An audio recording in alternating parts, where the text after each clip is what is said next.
meeting. I'm joined by my colleague, Councilor Schultz, and Councilor Gathers, Chief Cecil, and members of the Police Department, Deputy Mayor. See our city clerk is just walking in.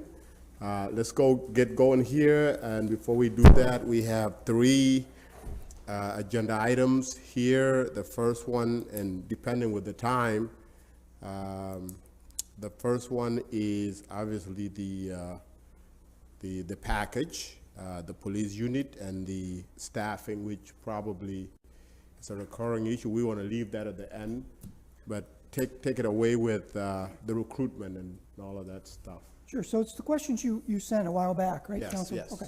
yes. Okay. So this will be like a team effort. I'm going to be calling on some of the deputy chiefs as well, but we'll start with a kind of a general historical overview of the questions that you sent us, and then open it up for additional questions. Also important to add that we have that staffing study that's in the budget now that will hopefully answer even more of these questions and in much more detail than what we'll go over today. So the first sheet that I gave you, or I gave you 3 pieces of paper. The first one is basically the historical sheet. If you can see on there, traditionally the budget has been about 88% salary and benefits. So very little of our budget has to do with stuff. It all has to do with contractual benefits and salary. But as you can see in these fiscal years that Brian Lutz broke down, even though our contractual increases have gone up 13.5% over the last 5 years, fiscal years, the operating budget, and that would be the ones at the top, have remained almost flat. They were at 47.4, then 48, 48.9, and then went back down to 47.9 and 47.9. Only in the newest fiscal year did they jump up to that $55,000 mark, which I think is some of the questions you were asking, Councilor. But previous to that, regardless of what was going on with our contracts, as well as unfunded mandates and things that were heading our way with technology, our overall budget remained completely flat until this year. In addition, I just want to mention, it's part of that, it's on the sheet, but the department was faced with cumulative, I can't say the word, cumulative inflation rate of approximately 12.6% over the same time period, meaning those 5 fiscal years, with no increase in over our budget. Inflation has effectively reduced the department's buying power at the time when we were asked to invest in more and more technology and related equipment. These are the unfunded mandates I was talking about that came as a result of police reform and both the governor and the mayor's executive orders, most of it having to do with technology. So on to your questions, you mentioned salary and what it basically is to onboard, what the onboarding package is for a new hire. Mm-hmm. That would be your second page. That goes over the entry level. Before we go there, Yeah, you talked about the unfunded mandate, Chief. Does that include what? And you talk about technology. What is that? So technology, and again, it's your third sheet. So let's just jump right there if you want. Your third sheet shows some of the technology that costs us money. Some of it's being paid with ARPA, but by year 2023, you can see the numbers there. It's body-worn cameras, tasers, cops cameras, ShotSpotter, which we, as you know, increased the footage of that. And so even that alone is $380,000. And then the compliancy unit, which was an unfunded mandate under the discovery laws, all that, and those are just some of the items, is $1.2 million. There was not that we would want, not necessarily want these. We love the body cams. Tasers are an important thing, and cops cameras, but much of this was sent our way through unfunded mandates. I have a question about that. I remember in previous meetings that it seems when there's new technology, it's kind of free in the beginning. There's either grants or subsidies, and it's almost like you can try it out. Is there an evaluation that you do? Do you always keep the technology, or do you find that it's really not helpful? And yeah, great question. So in the past, there has certainly been technology that we decided we don't need this. And I would use body cams, for example. Obviously, we need those, but early on, we tried VView and 2 other brands that just didn't work for us, and we discontinued them until we arrived at the brand we have now, Axon. But there are times when we do that, Counselor. But in some of these cases, body-worn cameras, tasers to some extent, ShotSpotter, some of these, and certainly just the compliancy unit, some of them we got through grants because they will always let you start. but they will never Exactly, fund they them get you forever. hooked. And we haven't been able to, you can't turn the switch off on some of these because If they're they're effective. mandated in an executive order now. Okay. Yep. And which bring me back to the question that I think I had asked before about, trying to figure out and compiling the cost that the department has to pick up because the grant may run out. For example, cameras, would be funded, and then the maintenance of it. It's what I'm looking here at, $1.2 million and 200,000 here. Is that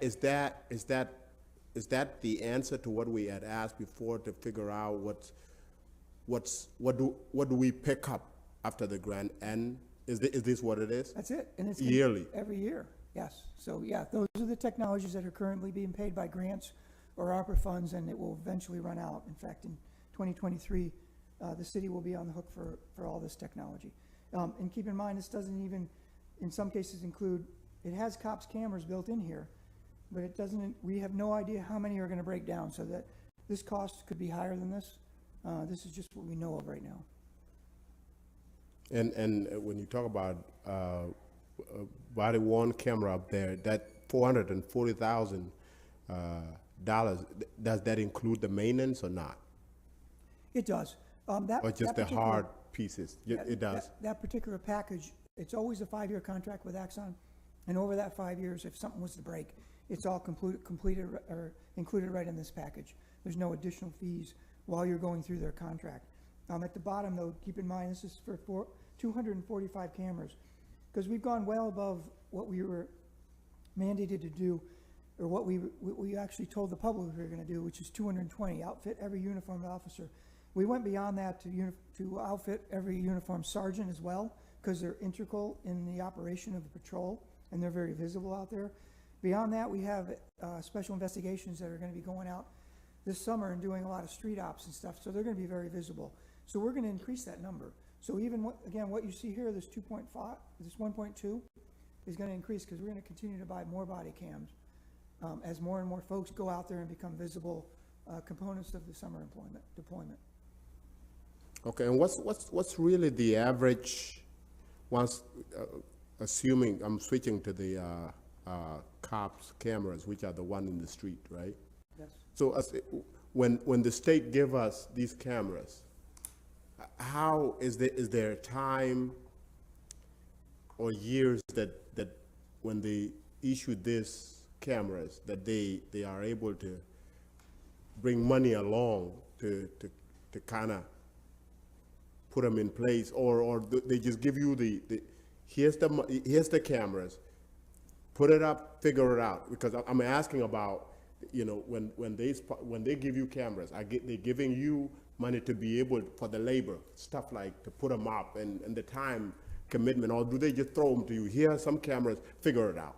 So, good question. Counselor, every camera we've got, with the exception of only a few, have been bought through DASNY grants, through state representatives Pam Hunter and Bill Marinelli, and they do exactly the second thing you said. They fund the purchase of these cameras, whether it's for Holly Green, Midland, and Colvin, wherever it is, geographical area, they fund those cameras one time to allow us to buy them, and then everything is up to us after that. So, and then that one-time funding, it doesn't care with it any labor costs or anything, it's just the pieces? It's the purchase, And- yeah, it's okay. to purchase those cameras. So the personnel that is putting it up, the labor that goes with it, that's all of that is figured out by the police department personnel to. It is. to make up the cost. Yes, and keep in mind, so anything we used to have an officer that went out and did a lot of the work himself, so we would cover that because it's a salary, but IK Systems does all this work now, and it is built into those DASNY grants. So it's not as if we're paying for the installation, but once those cameras are up, everything is on our budget after that. Okay, and assume 2022 budget, is that, were we conscious enough to add that in there so that we don't have cameras that are maybe out of commission and don't have the resource to fix them? Yeah, Counselor, for the first time I can ever remember, we have money and no stuff, and it used to be the opposite. We wouldn't have the money, but we could certainly get the things, the items, the cameras. Right now, we have ARPA money, we have money in our budget. We're flush with money for cops cameras, but the supply chain is. Yes, I know, it's bad. Chief, did you wanna, were you, okay, okay. All right, other, the follow-up question, all right? So do you work with Janet in her grants department? Oh, yeah, Okay. yeah, Janet. Granite. Janet writes these things for us. I think that should be her new name, Granite. That's expensive. Janet writing grants, Granite. Yeah, she Yeah, writes go these, ahead. right? Yeah. We work with her very closely. She writes them. Okay. Yeah, Want me to continue on? yes, please. Okay. So the question 2 was about the cost of units that SPD has eliminated and what the value is toward our budget. You know, why hasn't our budget, basically why hasn't her budget gone down when we've eliminated units? Again, this is something the staffing study will hopefully show us in more detail. And we're happy to go over these units again. Chief McGork can do that. He did it at the budget hearing. But the loss doesn't always translate into net gain in our budget because of the things I mentioned: contractual increases in salaries and budgets or benefits, unfunded mandates, cost of technology, and overall inflation.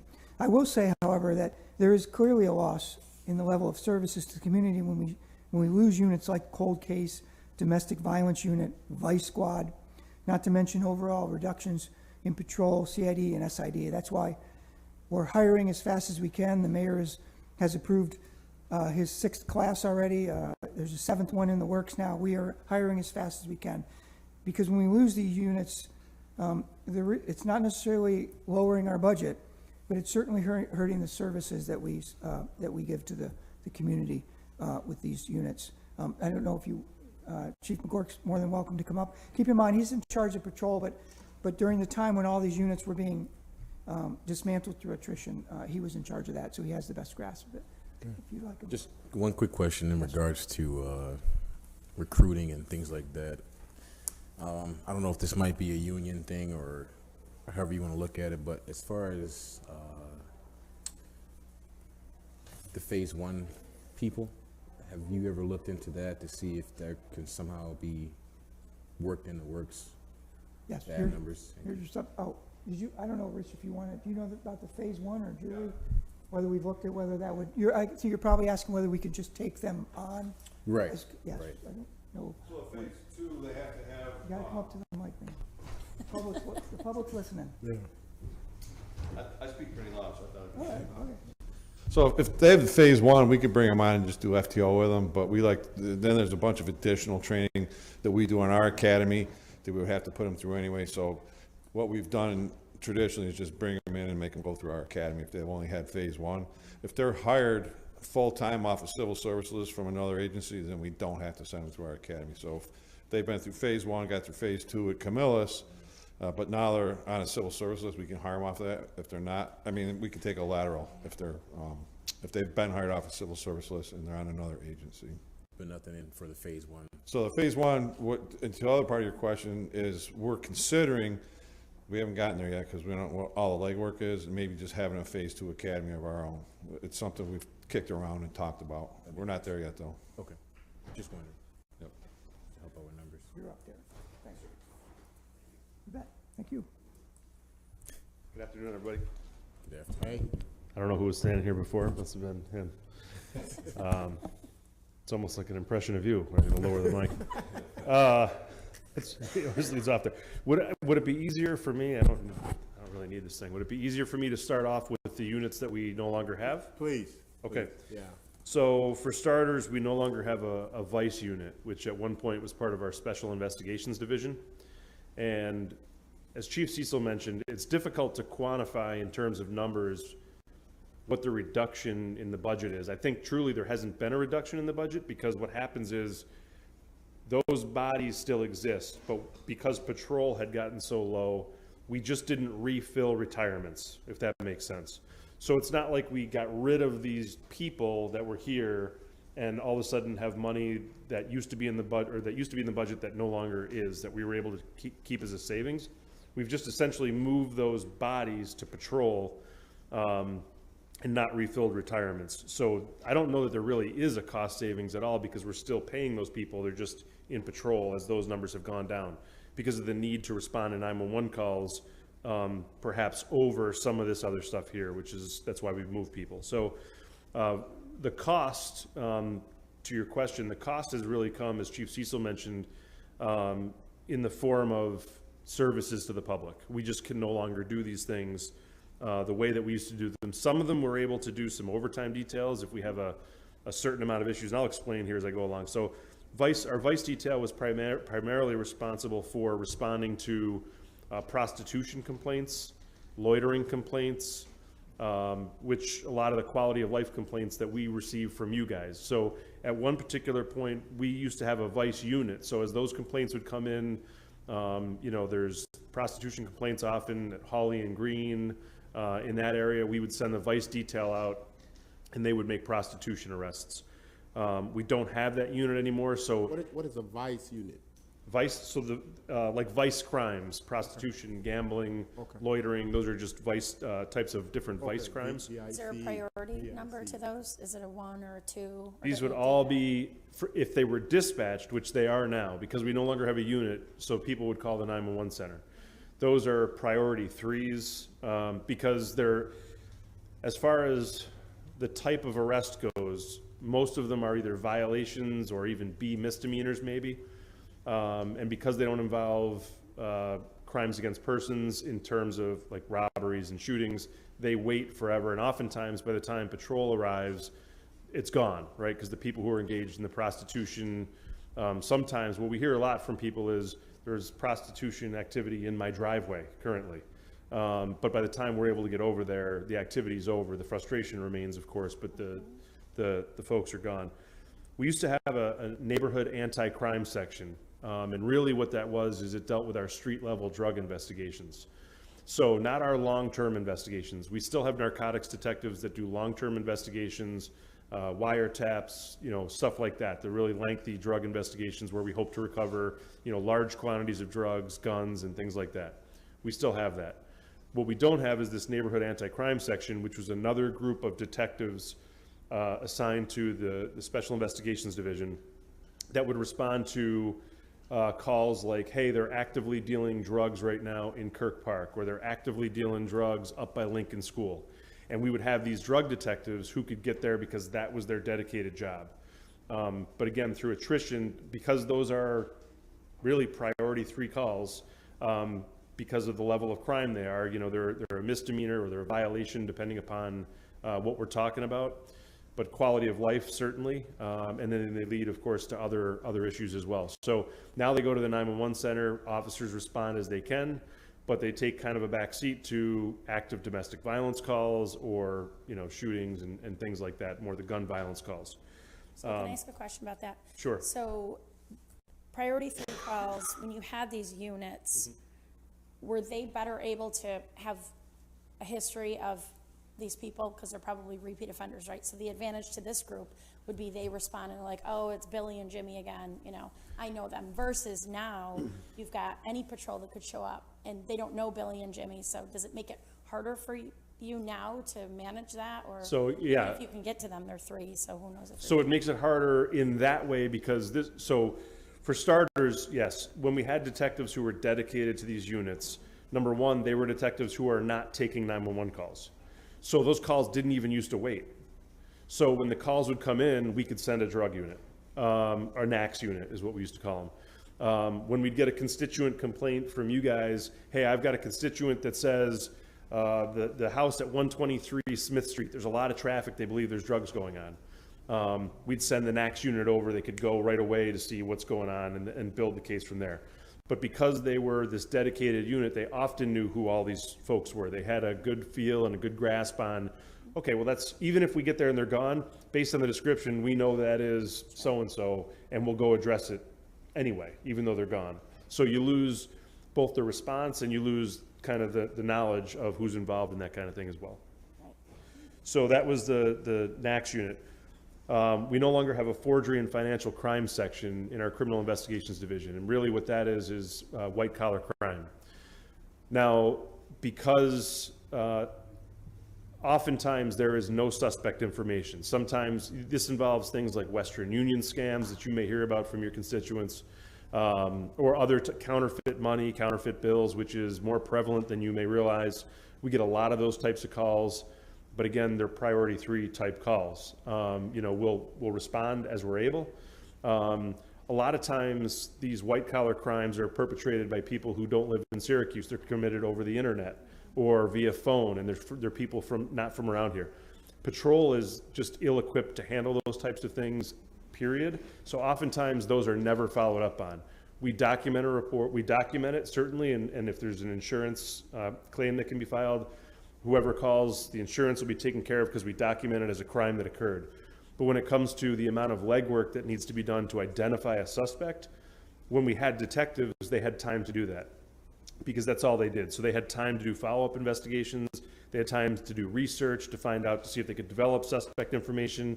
A lot of times they'd work with our federal partners. If these were things that were occurring overseas or in some other part of the country, they'd work with the FBI. Because a lot of times these things are patterns, and what happens in Syracuse happens in Boise, happens in Dayton, and everywhere else. And we had time to liaise. We just don't have the time, and our investigations bureau staffing is so low at the moment that we can't give these types of crimes to the detectives that are also handling the robberies or the burglaries, because they're dealing with that stuff and don't have time to deal with financial crimes. So we had to get rid of that unit. We used to have a selective enforcement section, which was a proactive group of about a dozen detectives. And they were really, their value was not only would they go out and handle in-progress stuff, but we were able to assign them to the things, the patterns that are happening today. So for instance, if we're having a particular, and they knew everybody in the community. These were detectives who'd been here, they'd been involved in the community, they've worked, they were our most senior detectives. So they'd been around, they knew families, all of that. And so what we would do is we'd assign them to handle, they would do a lot of our gang and gun violence, but in addition to that, for instance, right now we're dealing with a lot of burglaries up in the university area. There are so many burglaries that occur in the overnight hours, and we don't often learn about them until the next day, although we know they're occurring in the overnight hours. We don't have anybody just to deal with burglaries in the overnight hours. Even though we know they're taking place, the cars that work those areas are able to spend time in the areas. When they're writing reports, they can write time in the areas. When they have time, they can write reports in those areas. If they have time between calls, which is a rarity these days given staffing levels, they can stay in the neighborhoods and look for people who may be committing burglaries. But we don't have a dedicated group of folks like we once did who could go up and do nothing else. And these were guys that were plain clothes. They could spend time in the neighborhoods, and because they had no other jobs, they could actually camp out, spend time, and even if it went 2, 3, or 4 nights without them seeing or interacting with anybody because there were no burglaries, it didn't matter because they weren't missing out on anything else. And on that 5th night, they may catch somebody walking in and out of houses and stealing cars. And it's especially problematic for us because what we're seeing now is a lot of the stolen vehicles that we have. It used to be, I think more often than not, you'd see kids steal cars. They drive them to wherever they're going, and then they would ditch those cars, and that was the end of it. Now what we're seeing is they'll drive these cars for 3 or 4 days, ditch them behind houses, and in the meantime, use them in other crimes, use them to commit other burglaries, use them to commit shootings. A lot of our shootings now are if we're able to get a license plate or we're able to use a cop's camera, we're talking about cops' cameras, we find out that car is actually a stolen car, which makes it difficult for us because rather than go to the registered owner to say, who has your car, now it's a stolen car and the registered owner doesn't know who had their car. So it makes it a little bit more complicated there as well. Domestic violence section. We used to have detectives dedicated to a domestic violence section. And what they did was, certainly we respond to domestic violence calls the same as we always have. But oftentimes what would happen is when the domestic violence section, they would take cases from patrol where, say, patrol responds to a domestic violence call and somebody violated an order of protection, somebody committed a crime, but whoever the perpetrator was gone when patrol got there. They would prepare a case, they would turn it over to the detectives who would then go follow up immediately and look for the perpetrator to follow up and make the arrest. In our most serious cases where serious crimes have been committed, we now give those cases to the warrant squad. But many of the, I don't want to call them non-serious, but many of the, again, it's all prioritized based on level of violence and history of violence by the offender and the perpetrator. We will turn some of that over to the warrant squad, but currently our warrant squad, although we still have a warrant squad, we only have 3 detectives left in it. And between those 3 detectives, they have about 5,000 warrants that are assigned to their unit for 3 detectives. And they can't not address all of those warrants because they have due diligence requirements legally. So they have to investigate all of those warrants at some point. So they can't just shelf the warrants to deal with this. So essentially, the domestic violence cases have been passed on to a group that's already overburdened. So the work is getting done, but we don't have a dedicated group of folks who can still do it. A computer forensic unit. We don't have a computer forensic unit anymore. So when we have crimes where computers, iPhones, tablets, things like that are involved, and we want to search those things, we want to search computers or cell phones for evidence, we do it certainly in all of our major cases, but domestic violence cases, stalking cases, you name it. We still do those things, but now we have to outsource that work to the Onondaga County Crime Lab. So now our work, and they prioritize things as well, and certainly if we're talking about a homicide or something like that, they'll prioritize that accordingly. One of the issues, though, is when we had our own unit, the computer forensic unit could prioritize all of our cases just in-house. Now we're competing with other agencies in Onondaga County who also use the Onondaga County Center for Forensic Sciences. So now we're kind of in line with Geddes and DeWitt and all the other units who are submitting evidence there. So it really, although the work gets done and they do a fantastic job, they have resource issues of their own. So we kind of basically just prolongs the investigations is all. Stolen vehicle unit. Although, to be honest, that was only ever one detective, I think, at least as long as I've known it. But we had a detective that would follow up on pattern stolen vehicles. So we have too many stolen vehicles every year in Syracuse to assign a detective to every stolen vehicle. It would be unreasonable. But where we had patterns, so for instance, one of the things that we're really struggling with now is stolen vehicles from Auto Row.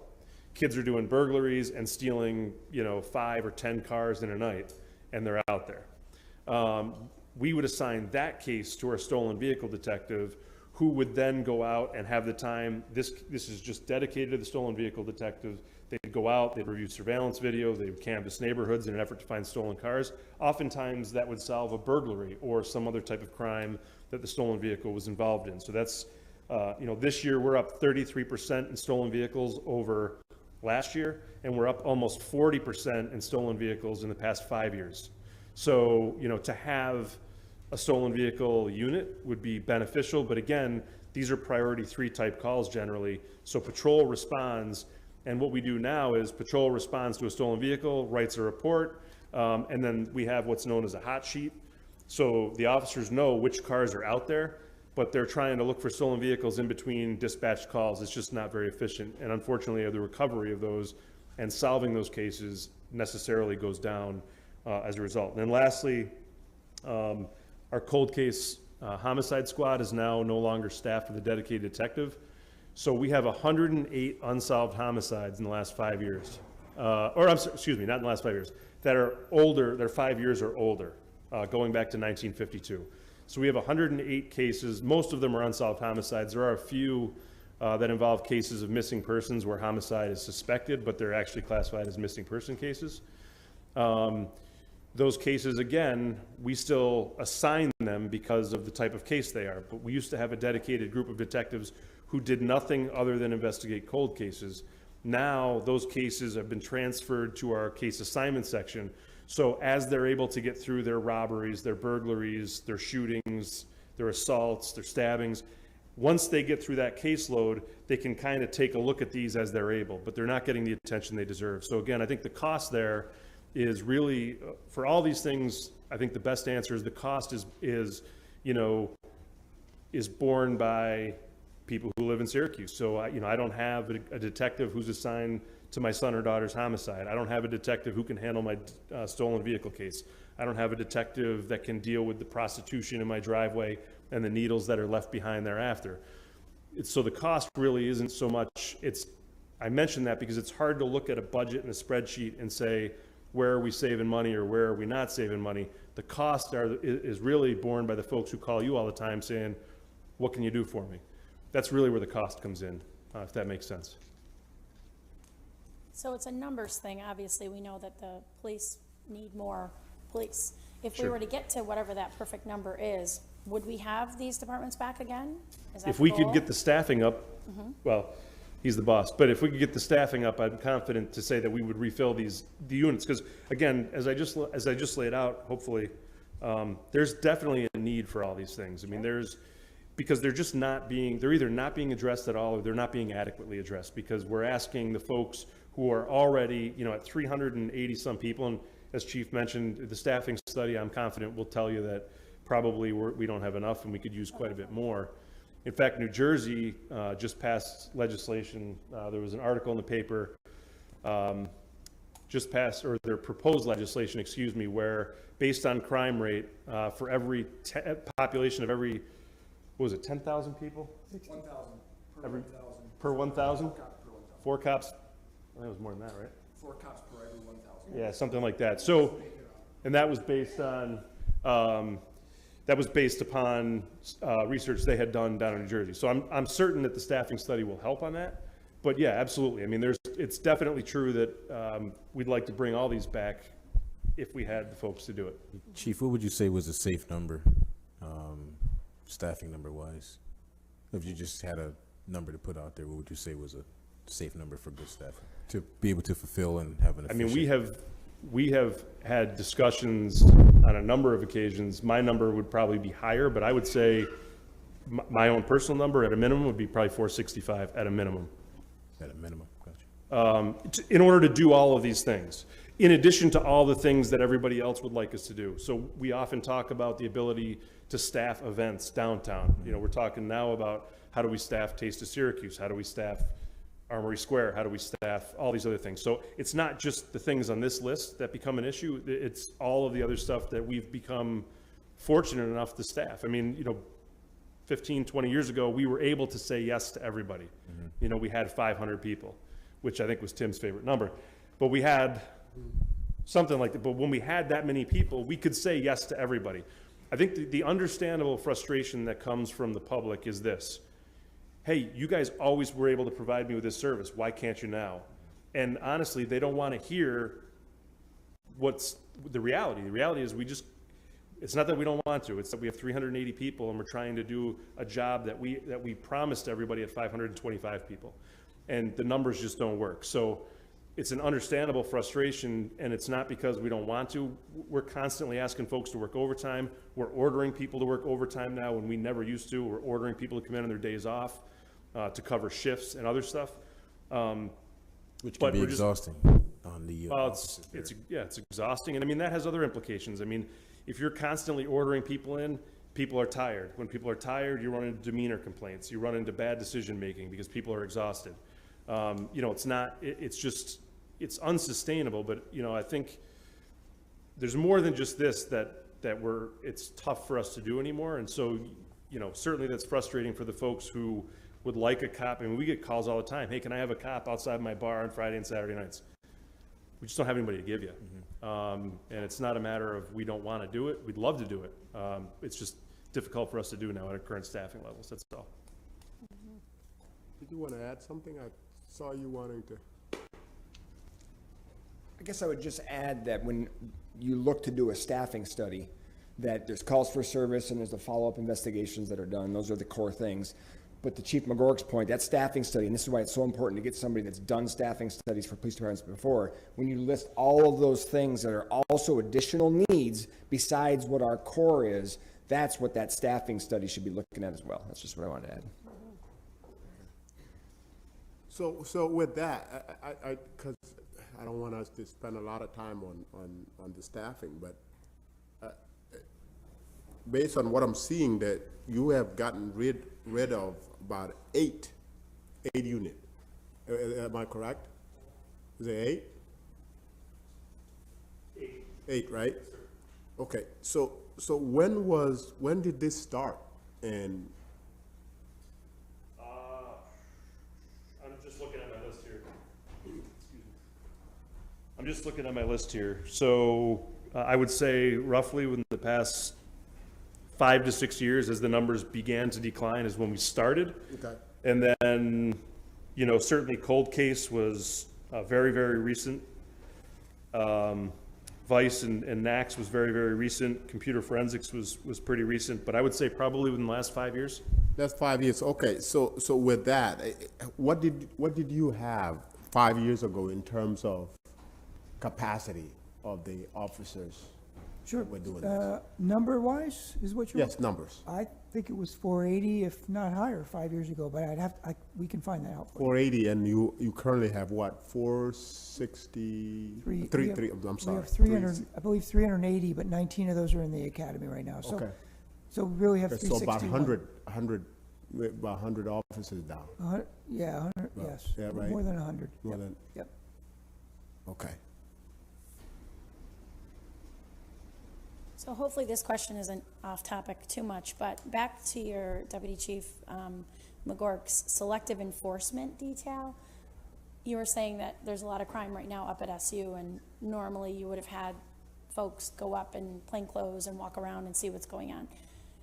Is there any way to kind of lean on Neighborhood Watch or other groups to try to, I mean, we will never be the police, nor do we want to be. But is there anything else resource-wise? So I think one of the things we've done, and you can touch on it too, but one of the things that we've done and Patrol has done a lot of historically is reaching out to TNT, Neighborhood Watch. This is what we see going on. We've had our public relations folks put out flyers in neighborhoods where this is going on. Lock your doors, lock your windows. Because to be fair, a lot of the burglaries that we see, particularly up in the university area, are folks that leave their doors and windows unlocked. It's not a lot of forced entry. So we do public relations campaigns, we do media campaigns, we get a hold of Neighborhood Watch, TNT, all the groups to say, hey, get the word out to your folks on your Facebook page, get the word out to your folks at the meetings.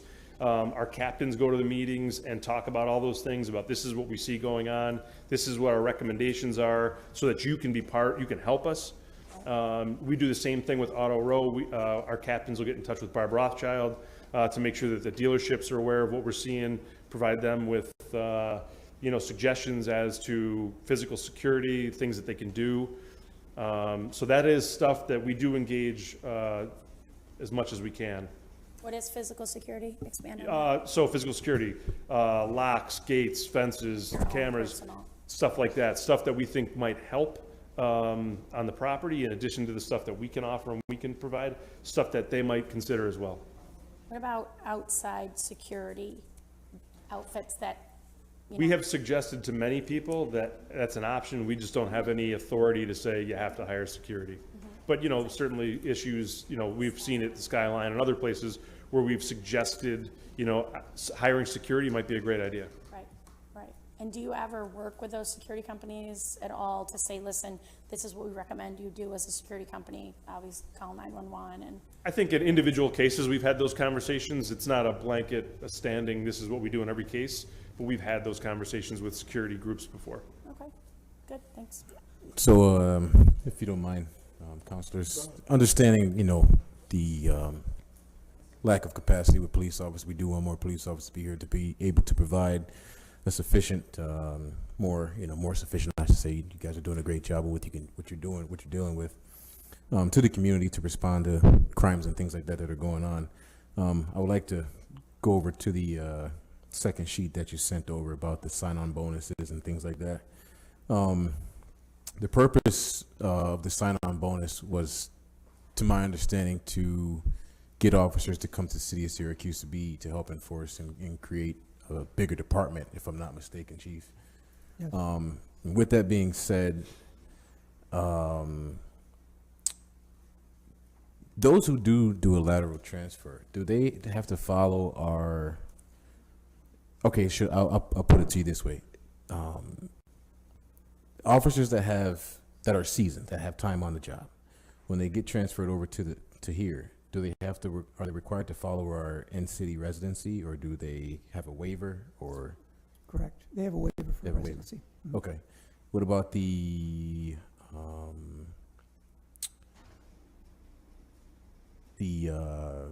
phase 2 new hires, like that they came from Camillus or something like that? They don't have that much time. Does that still apply with them as well? Brand new hires have to live in the city for 5 years. Yep. Perfect. So that works there. And is the sign-on bonus a good competitive rate, do you feel, or how do you, Yeah, we feel it is. We looked around at other departments. So the lateral, $10,000 lateral bonus or incentive, we looked around and other departments are just under that. There's some departments that are offering 8, 6, but they're just under that. So we went a little higher than that to make it competitive, to see if we get those laterals to come back. Not only, and I say come back because last year we lost 57 people between resignations and retirements, and resignations as in going to Sheriff's Department, DeWitt, or somewhere else. So we'd like to try to get some of those folks back, and obviously laterals from other departments who never worked for the city, just to increase our ranks. Okay. That's good. You get them to come back, do you give them the bonus? So they leave for a year and come back and say, hey, pay Well, me. listen, if they come back, we're going to have to get them to sign something. But I will tell you this, we lost some very good talent last year and the year before that with resignations. It was really unprecedented. In my 37 years, we'd occasionally lose 1 or 2 people that would go somewhere because their family was downstate or someone worked for the Sheriff's Department, but never the numbers we lost over last year and the year before. So if we could get some of that talent back, I'll say right on the record, we'll give them $10,000 to get that talent back. But they have to certainly dedicate the rest of their career here. So I see here in the second sheet here that sign-on bonuses are $5,000. But I have, as you just mentioned, and I've seen it, a thing online somewhere where it say 10,000, as you said. Is there a reason why there's that difference? Sure. Or is this what was in the contract and you modify it?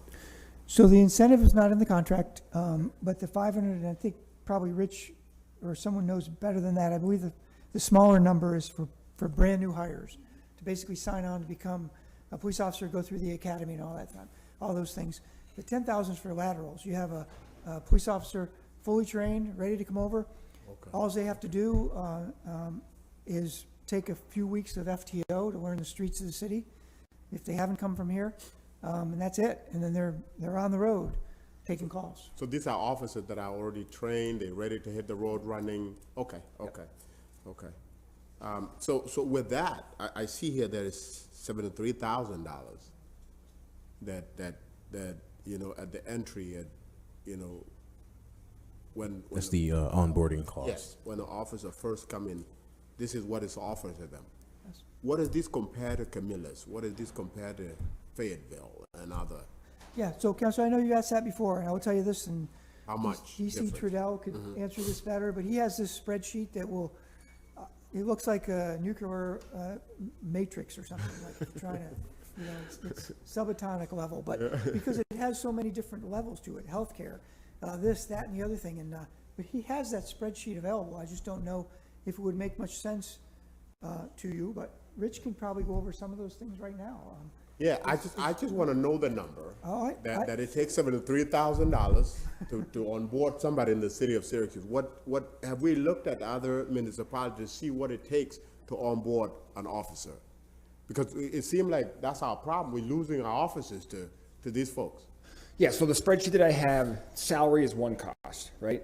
But salary is just one cost of many, to include incentives, like some agencies don't provide incentives. Syracuse does for education, languages, military.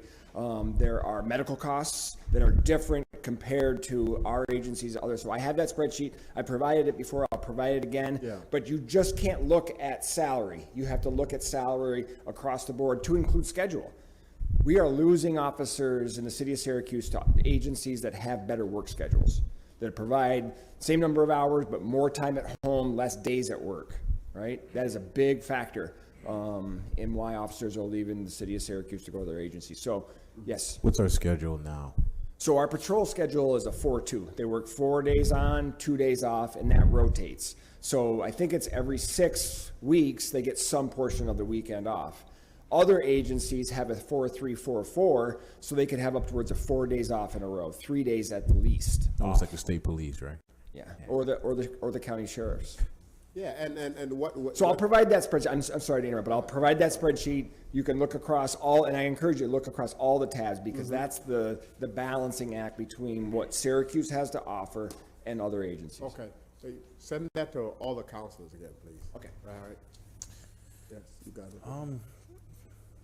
I'm good with questions on my end. Everything was clear. Thank you for the sign-on bonus response to that. Another topic that I did want to just briefly just touch on was, of course, we see what's going on across the board here in America with our tragedies with shootings and things like that, especially with schools. Has there been any collaboration with the school districts yet on like trainings and things like that to make sure that everybody's on one accord? Just to try to be prepared, just knock on wood, but rather be ready than not. So we met with the school district probably about a little over a month ago to discuss additional training. But of course, we have SROs who work closely with the district on those types of things, and the school security as well. But we have discussed additional training with the district on specific occurrences and how we're going to handle that. So I would anticipate that'll be it won't be coming to you anymore. Do you want to speak about has whatever might have come to you yet or no? Yeah. Have they talked about a schedule yet though? Okay, so they're working on it, and I don't know that a schedule has been set up yet, but they are working on it. This came up, like I said, probably about a month and a half ago. Good. I just wanted to make sure everybody was prepared, just in the case of them. Absolutely. Now, I got a couple of more, Chief. With the sign-on bonus, has that improved our recruitment at all? So it's brand new. It's like a month old, or maybe less. Okay. Certainly the incentive for laterals is I think it's like a month old, if not less. And I Okay. think the same with the other one, so we don't know yet. Okay. Yeah, it's gonna be kind of a wait and see. We have heard from some folks from other agencies who heard about the incentive, the lateral incentive, and have reached out to begin the process of conversation about coming on. So we're encouraged by that, but it's just too early to tell. Okay. And how do you communicate that with them? Are there like organizations out there or Facebook pages or social media that you can promote that to them or? Yep. Matt Malinowski's got it on our Facebook page and other social media platforms. To be honest, we're even considering, as other agencies have, putting up large poster signs on Lamar or whatever, advertising on the large signs. Auburn PD did that right in our city, so we may consider doing that. Next year, just so you know, next year, I believe, and correct me if I'm wrong, but next year, we will begin to, for the first time, be able to bring NYPD officers over as laterals. We could never do that before, but there's some adjustments going on in Albany that would allow us to do that. And we've never been able to do that. You could bring any other agency on board other than troopers and NYPD. But that will help us because there's NYPD officers that are looking to move, and there's a lot of them. So anyone we can get to that qualifies and is a good, solid officer that can fill our ranks, we'll certainly take, so that we can again continue with the service that we've been trying to supply to the community. We don't want to lower our services, but as DC McGork mentioned, that's what happens when you begin to have this attrition occur. And Chief, I think, and a lot of counselors here would agree with me. I think we need to stay close in terms of how we deal with attrition, how we recruit, to see if this body could do anything to make sure that we don't fall behind. So I think if you can keep us updated on that part, it will be great. Okay. Right? Okay. Yeah, let me just say this to the counselors, because you all have different areas, scopes of where folks listen to you, different scopes of areas of control out there. So all of you do. The biggest thing you can do right now is encourage people to take the test. It's the first gateway. It's the only gateway to get into the police department. And nobody, I don't want to say nobody, but I've said this before. But let me just give you this number to show you how bad it is out there. We used to pull, when we hire a class, we used to go down to the score of 85 because we couldn't handle more than that. Even at 85, we'd have 700 candidates that we'd begin the process with, doing backgrounds, polygraphs, things like that. 700 to the score of 100 down to 85. This last class, we pulled the list of everyone who passed it from 100 down to 70, and I believe there were 72 people on there. That's how dire everything is right now.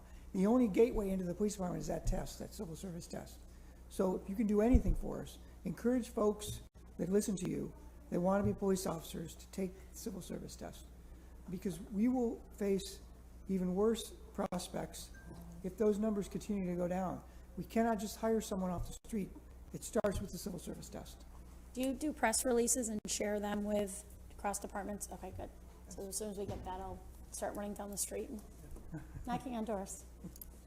No, I'm sorry. Oh, it looked like Counselor. You got something? Yeah, I got one last question. In comparison to the Central New York agencies, where do we fall salary base? And that's not including state police, but Onondaga County Sheriff's, DeWitt, Skaneateles, and those surrounding areas. Yes, so again, DC Trudell is probably the best subject matter expert on this. I know that contract brought us very, very close, if not better, but he knows. That we're very competitive with them. I would say there's some agencies that are just a bit above us, with the majority below us, but that spreadsheet will have all of that. But we're competitive right now. Okay, good. And we thank you for that. So I know Jimmy Oliver with PAL, Sergeant Tom with somewhat community engagement recruitment. Is that the case? These are the people that are in the community trying to pull people in, or is there somebody else that is specifically community engagement / community recruitment? Is there a person like that? There is, yes, and DC. I didn't want to bring it up. Would you like to come up and talk about that? DC Scholsky was overseeing and still is overseeing recruitment and a bunch of other aspects of it. Okay. Yeah, Sergeant Tom's definitely the head guy here through recruitment. He's been doing an absolutely fantastic job. The problems we're facing here in Syracuse aren't an anomaly. It's nationwide when it comes to recruitment. All the departments are having an issue with this, and Sergeant Tom's really done a tremendous job while he's been up there. I think he's been there about 2 years now. He's been out into the community as much as he can. We're doing tablings all over the city at different colleges.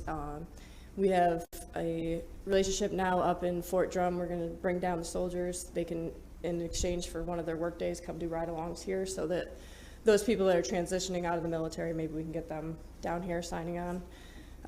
We're also starting to use a PR company. I don't know if it's been named yet, but Solon Quinn's been helping us out a lot. We're also going to be building a microsite, because right now you go to our website, the police department website, it's almost embarrassing.